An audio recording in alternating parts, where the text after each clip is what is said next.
जय Shri Krishna guys, welcome to my channel Rachna wise कहानियाँ। तो चलिए कहानी को शुरू करते हैं। बहुत ताकत होती है उन झुर्रियों वाले हाथों में, जिंदगी जीने के तजुर्बे मिलते हैं दादा दादी की बातों में। तो कहानी का शीर्षक है पोते ने दिया दादी का साथ। जब पोते ने अपनी बूढ़ी दादी पर किए अत्याचारों का बदला अपने माँ बाप से लिया, अंकुरी जी अपनी बहू मीरा से हाथ जोड़कर बोली, बहू बस मुझे एक रोटी दे दे, मुझे बहुत भूख लगी है। मीरा चिल्लाकर बोली, हट बुढ़िया, मैं तेरी नौकर हूँ क्या जो तेरे लिए रोटी बनाती रहूं? नहीं है तेरे लिए कोई रोटी वोटी, चुपचाप अपने कमरे में चली जा बुढ़िया, नहीं तो आकर तुझे बहुत मारूंगी। दिमाग खा रखा है इस बुढ़िया ने मेरा, हमेशा चिल्लाती रहती है रोटी दे दे रोटी दे दे। अंगूरी जी बहुत मरी हुई सी आवाज में बोली, बहू बस एक रोटी दे दे। ये सुनते ही मीरा को इतनी तेज गुस्सा आया कि कमरे से उठकर अपनी सास के कमरे में आई और अपनी सास के 2 थप्पड़ जड़ दिए और चिल्लाकर बोली, अगर अब की बार मुझसे रोटी मांगी तो तेरी हड्डियां तोड़ दूंगी। बुढ़िया किसी को भी चैन से नहीं रहने देती। पहले अपने पति को चैन से नहीं जीने दिया तो वो भी तुझे यहाँ छोड़कर भाग गया, और अब तू मुझे चैन से नहीं जीने दे रही। लेकिन मुझे अपने पति की तरह मत समझना कि मैं यहाँ से भाग जाऊंगी बुढ़िया, मैं तो उल्टा तुझे ही यहाँ से भगा दूंगी, पर खुद नहीं भागूंगी। मीरा अपनी सास को बुरा भला कहकर अपने कमरे में चली गई। अंगूरी जी अपने गाल को पकड़े हुए जोर जोर से रोए जा रही थी। उनकी आंखों से लगातार आंसुओं की बारिश हो रही थी। एक तो भूख का दर्द, ऊपर से बहू की उनकी हड्डियां बर्दाश्त नहीं कर पा रही थी। आज अंगूरी जी अपने ही घर में अपनी बहू के हाथों से मार खा रही थी। ये दर्द उनका दिल और दिमाग झेल नहीं पा रहा था। अंगूरी जी अपने कमरे में कोने के एक दीवार से लगी हुई बैठी थी। बहू ने इतनी जोर से थप्पड़ मारा था कि उनके कान में असहनीय पीड़ा हो रही थी।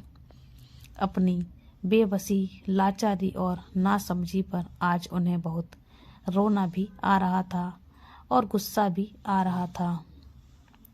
अंगूरी जी के पति राज सिंह जी एक सरकारी कर्मचारी थे। राज सिंह जी और अंगूरी जी के एक ही बेटा था, जिसका नाम रोहित और बहू का नाम मीरा था।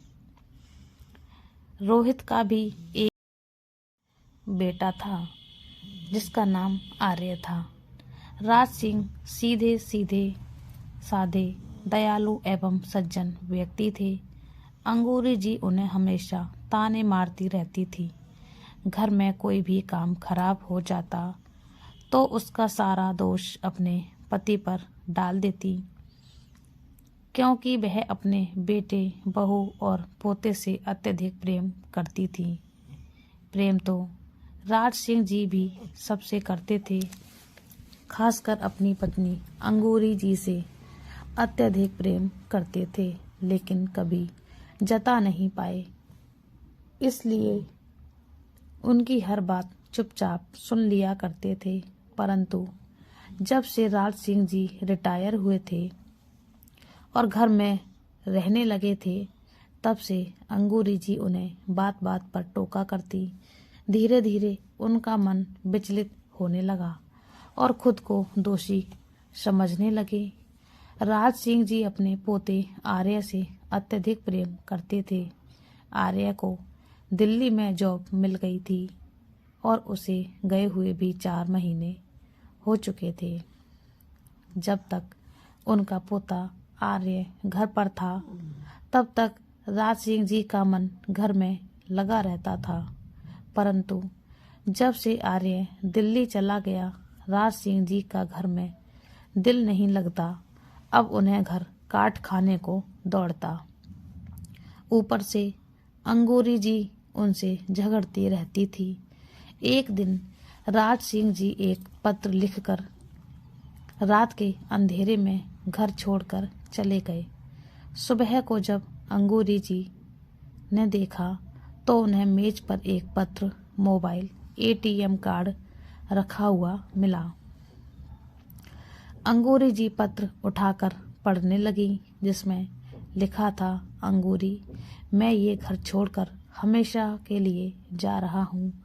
अंगूरी, मैं तुमसे और अपने बच्चों से अत्यधिक प्रेम करता हूँ, परंतु मैं ये कभी जता नहीं पाया।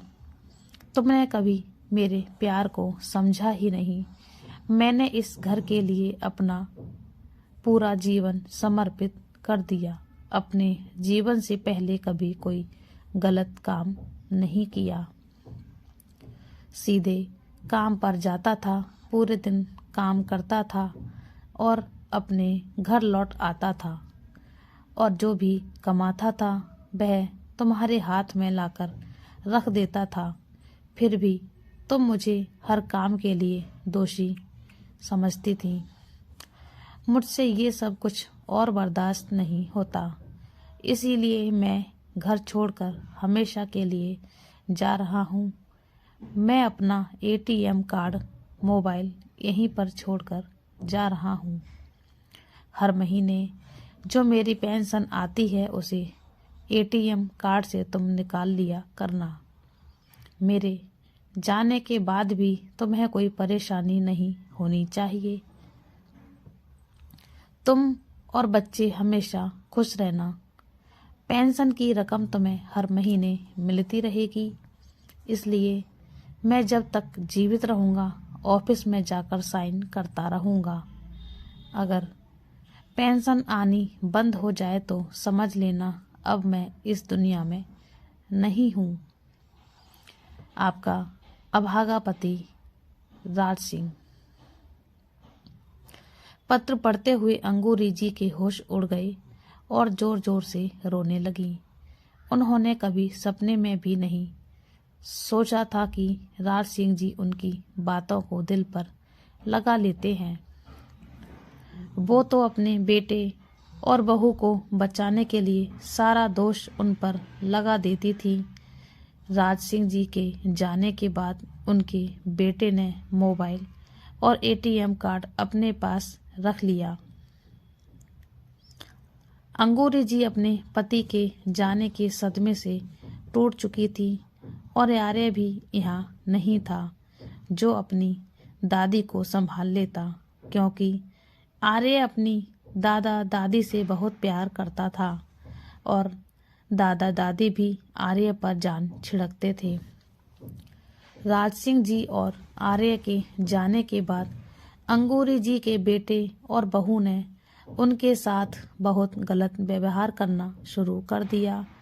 उनकी बहू कितनी ही बार उन्हें खास खाना नहीं देती थी और कभी कभी अंगूरी जी पर हाथ भी उठा देती थी। आज भी यही हुआ था। अंगूरी जी को भूख लगी थी और अपनी बहू से खाने के लिए एक रोटी मांगी तो बहू उनको 2 थप्पड़ मारकर चली गई। आज उन्हें अपने पति राज सिंह जी की बहुत याद आ रही थी। उन्हें अपनी गलती का बहुत एहसास हो रहा था। जिस पति को उन्होंने कभी समझा नहीं, वही पति उनकी ढाल भी थे। उनके जाने के बाद उनके बेटे और बहू ने उनकी जिंदगी नरक बना दी थी।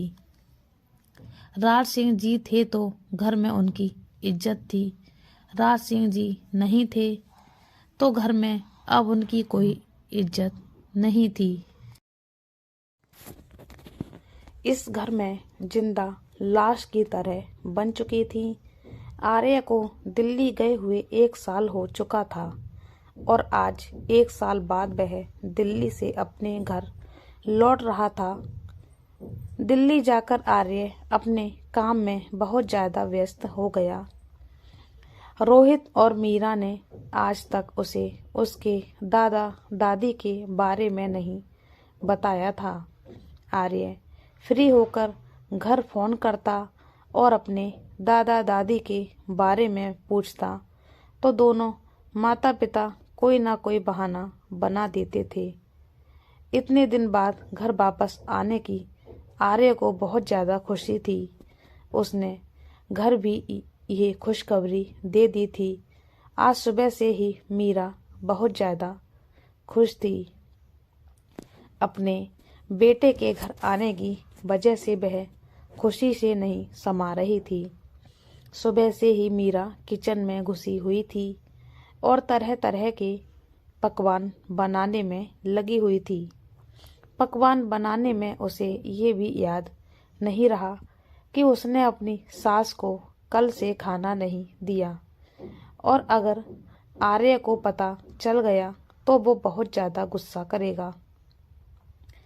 वह तो बस खुशी खुशी सब कुछ किए जा रही थी। आर्य दिल्ली से निकलकर घर पहुंच गया। उसने धीरे धीरे से घर का दरवाज़ा खोला है और बड़ा उत्साहित होकर घर के अंदर आ गया। अपने मम्मी पापा से मिलने के बजाय पहले अपने दादा दादी से मिलने को अधिक उत्साहित था। आज तो मैं 1 साल बाद वापस आया हूँ। दादा दादी तो खुशी से झूम उठेंगे। सोचते हुए आर्य दादा दादी के कमरे की तरफ बढ़ रहा था। तभी उसकी मम्मी बाहर आई तो आर्य को देखकर बड़ी खुश हुई। आर्य ने मम्मी को प्रणाम किया। उसे दादा दादी के कमरे की तरफ जाते हुए देखकर मीरा घबरा गई और जल्दी से बोली, बेटा अपने कमरे में चल, उधर क्यों जा रहा है। उसकी मम्मी उसे बोलते ही रही, किंतु आर्य दादा दादी के कमरे की ओर बढ़ता गया। उसकी मम्मी उसे रोकती रह गई, परंतु वो नहीं रुका और दादा दादी के कमरे में जा घुसा। जैसे ही आर्य कमरे में घुसा, उसकी आंखें फटी की फटी रह गईं। उसके दादा दादी के कमरे में अंधेरा था और बदबू आ रही थी। आर्य आगे बढ़ा और कमरे की लाइट ऑन करने लगा, मगर उस कमरे की लाइट ऑन ही नहीं हुई। फिर उसने अपने मोबाइल की फ्लैश लाइट ऑन की। कमरे के अंदर का नज़ारा देखकर आर्य चकित रह गया कि सारे कमरे में गंदगी ही गंदगी थी। कई महीनों से कमरे की सफाई नहीं हुई थी। सारे मैले कुचैले कपड़े इधर उधर पड़े थे। आर्य ने मोबाइल फ्लैश लाइट कमरे में इधर उधर मारी तो एक कोने में पड़ी हुई उसे अपनी दादी नजर आई। आर्य दादी के पास पहुंचा और दादी को का हाथ लगाया। मुझे मत मारो, मुझे मत मारो। दादी डरी सहमी नीचे गर्दन करके चिल्लाए जा रही थी तो आर्य चकित रह गया। दादी के पैरों को हाथ लगाते हुए आर्य बोला, दादी मैं आर्य, आपका आर्य। दादी देखो मैं आ गया हूँ। दादी ने गर्दन उठाकर उसका चेहरा देखा। उसे देखते ही प्यार करने लगी। मेरा आर्य है, मेरा बच्चा, तू इतना दिनों से क्यों नहीं आया। और कहते कहते फूट फूट कर रोने लगी। आर्य ने सबसे पहले दादी को उठाया और अपने कमरे में ले गया। उसकी मम्मी ये सब देखकर तिलमिला उठी। आर्य ने दादी को अपने कमरे में अपने बेड पर लिटा दिया और उनके पास बैठ गया। दादी आर्य से बोली, बेटा बहुत तेज भूख लगी है, थोड़ा सा खाना दे दे। दादी की बात सुनकर आर्य रोने लगा और दौड़ा दौड़ा रसोई में गया। उसकी आने की खुशी में उसकी माँ ने बढ़िया बढ़िया पकवान बनाए थे। वहीं थोड़ा थोड़ा सा थाली में लगाकर अपनी दादी को ले जाने लगा तो उसकी माँ ने उसे रोकने की कोशिश की। आर्य ने अपनी माँ के हाथों को छिड़ककर जल्दी जल्दी थाली लेकर चला गया और जाते ही दादी को सहारे से उठाकर खुद अपने हाथों से खाना खिलाने लगा। दादी को खाना खिलाते खिलाते आर्य की आंखों से आंसू बहने लगे और सोचने लगा, ये वही दादी है जो बढ़िया बढ़िया पकवान बनाकर सबको खिलाती थी और आज वही दादी खाने को तड़पती हुए अंदर कोठरी में पड़ी हुई थी। आर्य दादी को खाना खिलाता रहा और रोता रहा। उसकी दादी पागलों की तरह खाना खाती रही। जब उनका पेट भर गया तो आर्य ने थाली रखी और उनका मुंह अपने हाथों से साफ किया और उनकी गोद में लेट गया। दादी, अब आप ठीक है ना? आर्य ने अपनी दादी से पूछा तो दादी ने कहा, हाँ बेटा, अब मैं ठीक हूँ। मेरे बच्चे, अब तू आ गया है ना, तो मैं ठीक ही हूँ। पर मुझे एक बात तो बता, तू जल्दी क्यों नहीं आया? इतने दिनों में क्यों आया? क्या तुझे हमारी याद नहीं आई? दादी, आती थी ना, आप और दादाजी बहुत याद आते थे, लेकिन दादी क्या करूं, मैं आ नहीं सका। काम का बहुत ज़्यादा प्रेशर था, लेकिन अब आ गया हूं ना, अब आपको अकेला नहीं छोड़ूंगा। लेकिन दादी, ये तो बताओ, दादाजी कहाँ हैं? किसी काम से गए हैं क्या? इधर जब से आया हूँ वो दिखाई नहीं दिए। आर्य ने दादी से कहा। ये सुनते ही दादी जोर जोर से रो पड़ी। आर्य ने दादी को चुप कराया और कहा, दादी, आप क्यों रो रही हैं? दादी, दादाजी कहाँ हैं? सब ठीक तो है ना? दादी चुप नहीं होती। आर्य उन्हें सीने से लगाकर चुप करता रहा। थोड़ी देर में दादी चुप हो गई और बोली, बेटा, क्या बताऊं, तेरे दादा को घर छोड़े हुए 8 महीने गुजर चुके हैं। आज तक वापस लौटकर नहीं आए हैं। मेरी आंखें उनकी राह देखते देखते थक गईं। बेटा, तेरे दादा के जाने के बाद मेरा जीवन नरक बन चुका है। मैं तेरे दादा से लड़ती झगड़ती थी। जब तक वो मेरे साथ थे तो उनकी कदर नहीं हुई। आज भी साथ नहीं है तो उनकी कमी, उनका प्यार, उनके कदर का एहसास हुआ।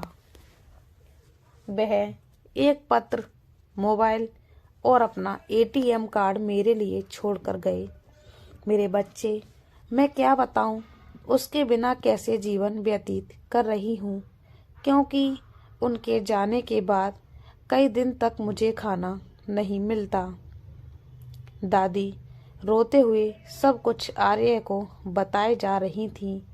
ये सब सुनकर आर्य चौंक गया। उसकी आंखों से भी आंसू बहने लगे। आर्य बोला, दादी जी, वह पत्र मुझे भी दिखाना, और आपको कौन मारता है? दादी बोली, नहीं, मुझे कोई नहीं मारता। आर्य ने दादी का हाथ अपने सर पर रखा और बोला, आपको मेरी कसम है दादी, मुझे बताओ, आपको कौन मारता है? दादी उसके सर से अपना हाथ हटाकर बोली, बेटा, मेरी ही गलती होती है जो तेरी माँ का हाथ उठ जाता है। ये सुनते ही आर्य की आंखें अंगारों की तरह लाल हो गईं और माथे पर बल पड़ गए। आर्य खड़ा हुआ तो दादी उसका हाथ पकड़ लिया और अपने पास बैठा लिया और उसका हाथ अपने सर पर रख कर बोली, तुझे मेरी कसम है मेरे बच्चे, जो तूने किसी से कुछ भी कहा। ठीक है दादी, आप कहती हैं तो छोड़ देता हूँ। तभी उसकी मम्मी उसे खाने के लिए आवाज़ लगाने लगी तो आर्य ने खाना खाने से साफ इनकार कर दिया, किंतु दादी के कहने पर दादी को आराम से लिटाकर खाना खाने के लिए चला गया। उसकी माँ उससे बात करना चाहती थी, लेकिन आर्य ने चुपचाप खाना खाया और अपने कमरे में चला आया। वह दादी को सोता देख कमरे का दरवाज़ा बंद करके अपने दादाजी को ढूंढने घर से बाहर निकल गया। आर्य पूरे दिन अपने दादाजी को ढूंढता रहा, पर उसके दादाजी उसे कहीं नहीं मिले। थक हार कर आर्य घर लौट कर आया। दादी अभी भी सो रही थी। दादी के पास बैठकर उनके जागने का इंतजार करने लगा। तभी आर्य के पापा कमरे में आए और उससे बात करने लगे और अपने के साथ चलने को कहने लगे, परंतु आर्य ने इनकार कर दिया। शोर सुनकर दादी जाग गई तो आर्य ने दादी से पत्र दिखाने को कहा। दादी उसे अपने साथ अपने कमरे में लेकर गई और अपने बक्से से पत्र निकालकर आर्य को दे दिया। उसे पढ़कर आर्य की आंखों से आंसू बहने लगे। आर्य अपनी दादी से बोला, दादी आप चिंता ना करें, दादाजी को मैं जल्द ही ढूंढ निकालूंगा। रात हो चुकी थी। आर्य ने रात में ही अपना और दादी का सामान पैक कर लिया और सुबह सवेरे घर से दादी को लेकर जाने लगा तो उसके मम्मी पापा उस पर बरस पड़े। आर्य को बहुत गुस्सा आया और बोला, जो आप लोगों ने अपने माँ बाप के साथ किया है ना, वही मैं भी अपने माँ बाप के साथ कर सकता हूँ। मेरा भी हाथ उठ सकता है, इसलिए मैं जो कर रहा हूँ उसमें बाधा डालने की कोशिश ना करें। ये सुनते ही दोनों पीछे हट गए। आर्य अपनी दादी को लेकर घर से निकलकर एक किराए के मकान में ले आया, जो उसने अपने दोस्त की मदद से जब वो अपने दादाजी को ढूंढने आया था तभी मकान किराए पर ले लिया था। आर्य ने दादी जी को कमरे में आराम से लिटा दिया और नाश्ता ऑर्डर कर दिया। दादी और पोता मिलकर खाना खाया। फिर आर्य ने नहा धोकर दादी जी को सुलाकर अपने दादाजी के उसी ऑफिस पहुंच गया जहां प्रति वर्ष उसके दादाजी अपने हस्ताक्षर करने आते थे। वहां जाकर उसे जानकारी हुई कि उनके हस्ताक्षर को पूरा वर्ष हो चुका है और आजकल में ही उनके हस्ताक्षर होने हैं। आर्य वहां के एक अधिकारी को अपना फ़ोन नंबर देकर बोला कि सर, जैसे ही राज सिंह जी यहाँ हस्ताक्षर करने के लिए आए, आप मुझे फ़ोन पर बता देना प्लीज़। आर्य ने उस अधिकारी को सारी बात समझा दी और बता दिया कि मैं राज सिंह जी का पोता हूँ। अधिकारी ने आर्य को वादा किया कि मैं आपकी मदद ज़रूर करूँगा, आप निश्चिंत होकर घर जाएं। 2 दिन बाद राज सिंह जी के ऑफिस से फ़ोन आ गया तो आर्य ऑफिस पहुंच गया। जिस अधिकारी का आर्य के पास फ़ोन आया था उसने राज सिंह जी को बातों में लगाकर रोक रखा था। आर्य अपने दादाजी को देखते ही प्रणाम करता है। राज सिंह जी आर्य को देखकर आश्चर्यचकित हो गए। आर्य ने अपने दादाजी से पूछा कि दादाजी, आप इतने दिन से कहाँ थे? राज सिंह जी ने बताया कि मैं घर से निकलकर वृद्धाश्रम में रहने लगा था। ये सुनकर आर्य की आंखों में आंसू आने लगे। आर्य ने दादाजी को अपने साथ चलने को कहा तो दादाजी मना करने लगे, लेकिन आर्य अपने दादाजी को जबरदस्ती करके घर आने को मना ही लेता है और उन्हें अपने साथ अपने कमरे में ले आया। अंगूरी जी राज सिंह जी को देखकर रोने लगी और उनके पैरों में गिर पड़ी और उनसे अपने किए की माफ़ी मांगने लगी। राज सिंह जी ने अंगूरी जी को पैरों से उठाया और अपने सीने से लगा लिया। अपने दादा दादी को गले मिलते देख आर्य बहुत खुश हुआ और खुद भी दोनों से चिपक गया। आर्य ने अपनी दादी पर बीती सारी बात अपने दादाजी को बताई और अपने माता पिता को सबक सिखाने के लिए बोला। आर्य ने दोस्त की मदद से एक वकील को बुलाकर कोर्ट से एक नोटिस जारी कराया। नोटिस में लिखा था कि यह घर राज सिंह जी का है और 10 दिन में खाली करना पड़ेगा और नहीं किया जाता है तो प्रतिदिन 5,000 का जुर्माना लगेगा। नोटिस देखकर आर्य के माता पिता के होश उड़ गए।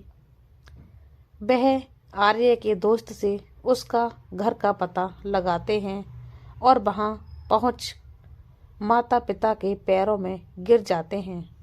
राज सिंह उनको देखकर बहुत बुरी तरह भड़क जाते हैं और 2-3 थप्पड़ रोहित को लगा देते हैं और कहते हैं, जो व्यवहार तुमने मेरे जाने के बाद अपनी माँ से किया उसके लिए मैं तुम्हें कभी माफ़ नहीं कर सकता। जाओ यहाँ से और 10 दिन में घर खाली कर देना, नहीं तो मुझसे बुरा कोई नहीं। ये सुनकर रोहित और मीरा डर जाते हैं और चुपचाप वहाँ से चले गए और उन्होंने घर खाली कर दिया और छोटे से किराए के मकान में रहने लगे। अगले दिन आर्य अपने दादा दादी को अपने घर ले आया और खुशी खुशी रहने लगे। आर्य के माता पिता अब अपने अकेले वीरान घर से अपने नीच कर्मों की सजा भुगत रहे थे। तो दोस्तों, ये कहानी आपको कैसी लगी हमें कमेंट करके बताना। आप हमारे चैनल पर नए हैं तो हमारे चैनल को सब्सक्राइब कर लीजिए और बेल आइकन को प्रेस कर दीजिए ताकि हमारी वीडियो का नोटिफिकेशन आपको मिलता रहे और आपको हमारी कहानियाँ सुनने को मिलती रहें। वीडियो को पूरा देखने के लिए धन्यवाद। जय श्री कृष्णा। राधे राधे।